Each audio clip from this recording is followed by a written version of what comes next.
दोस्तों, अक्सर हमारी जिंदगी में हमने देखा है कि लोग हर समय और हर जगह सलाह देने लगते हैं। चाहे किसी ने उनसे पूछा हो या नहीं, लेकिन वे अपनी राय थोपना जरूरी समझते हैं। सुनने में यह मदद लग सकती है, लेकिन सच्चाई यह है कि हर जगह सलाह देना न तो उचित है और न ही फलदायी। आज हम इसी विषय पर चर्चा करेंगे, क्यों हर जगह सलाह नहीं देनी चाहिए। शुरू करने से पहले अगर आप हमारे चैनल गीता पथ पर नए हैं तो जरूर सब्सक्राइब कीजिए और बेल आइकन दबाइए, ताकि गीता से जुड़ी ऐसी ही गहरी शिक्षाएं आप तक समय पर पहुंचती रहें। अब आइए समझते हैं कि श्रीमद् भगवद गीता हमें इस विषय पर क्या सिखाती है। सबसे पहली बात यह है कि हर इंसान की जिंदगी अलग होती है। उसकी परिस्थितियां, अनुभव और संघर्ष अलग होते हैं। हो सकता है आपके अनुभव से आपने कुछ सीखा हो, लेकिन वही बात सामने वाले की जिंदगी में काम न करे।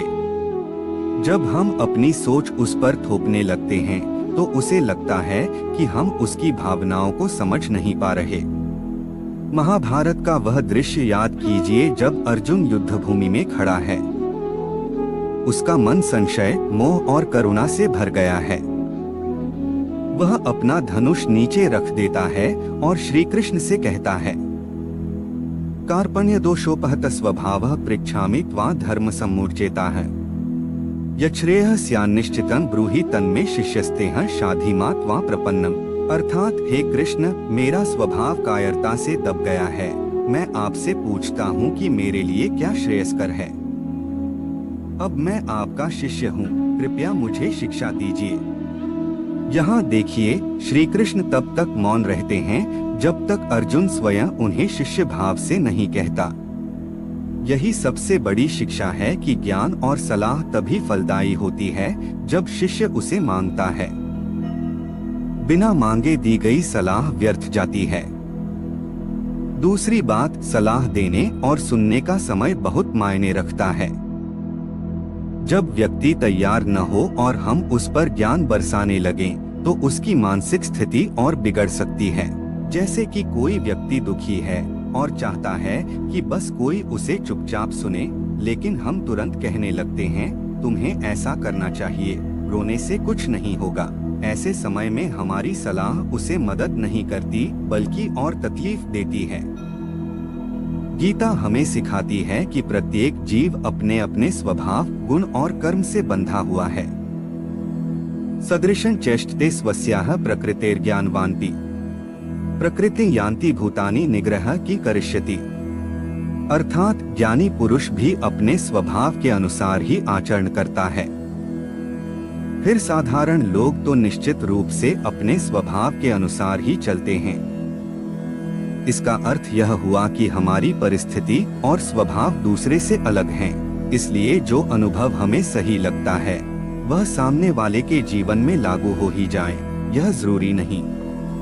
तीसरी बात यह है कि बिना मांगी सलाह अक्सर अहंकार का रूप ले लेती है। हमें लगता है कि हम ज्यादा जानते हैं, इसलिए हमें सामने वाले को सिखाना चाहिए। धीरे धीरे यह आदत लोगों को हमसे दूर कर देती है।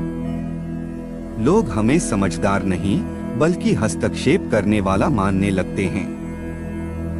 गीता कहती है, अनुद्वेगकरण वाक्यं सत्यं प्रियहितं च यत् स्वाध्यायाभ्यसनं चैव वामयं उच्यते।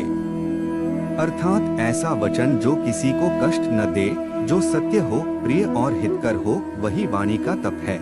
इसका सीधा अर्थ है कि हमारी सलाह तभी दी जानी चाहिए जब वह प्रिय और हितकारी हो और जब वह समयानुकूल हो। अब एक छोटी सी कहानी पर ध्यान दीजिए।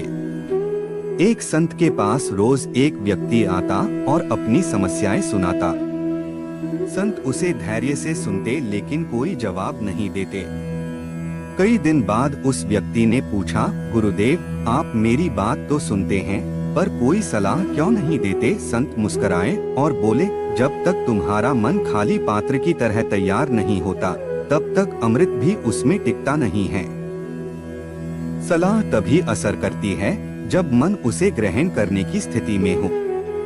इस कहानी से यही शिक्षा मिलती है कि हर जगह और हर समय सलाह देने से कुछ हासिल नहीं होता, बल्कि कभी कभी चुपचाप सुन लेना ही सबसे बड़ी मदद होती है। रिश्तों में मिठास बनाए रखने के लिए भी यह जरूरी है कि हम अपनी राय हर बार न थोपें।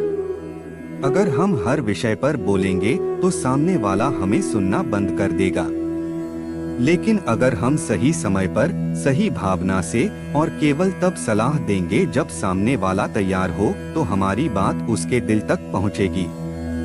कभी कभी हमें लगता है कि हमारा अनुभव ही सबसे सही है, लेकिन सच्चाई यह है कि जीवन का हर मोड़ नया होता है। जो रास्ता हमने चुना था वह दूसरों के लिए उपयोगी हो भी सकता है और नहीं भी। इसलिए अपनी राय को अंतिम सत्य न माने। निष्कर्ष यही है कि हर जगह सलाह देना हमारी जिम्मेदारी नहीं है। जरूरी है कि हम सुनना सीखें, समझना सीखें और जब वास्तव में हमारी राय की जरूरत हो तभी उसे साझा करें। याद रखिए, बातों का असर तभी होता है जब समय सही हो और मन तैयार हो। अगर यह विचार आपको पसंद आया हो तो इसे दूसरों तक जरूर पहुंचाइए। हमारे चैनल गीता पथ को सब्सक्राइब करना न भूलें और कमेंट्स में अपनी राय जरूर दीजिए। अगली बार फिर मिलेंगे एक और जीवन परिवर्तनकारी विचार के साथ। जय श्री कृष्ण।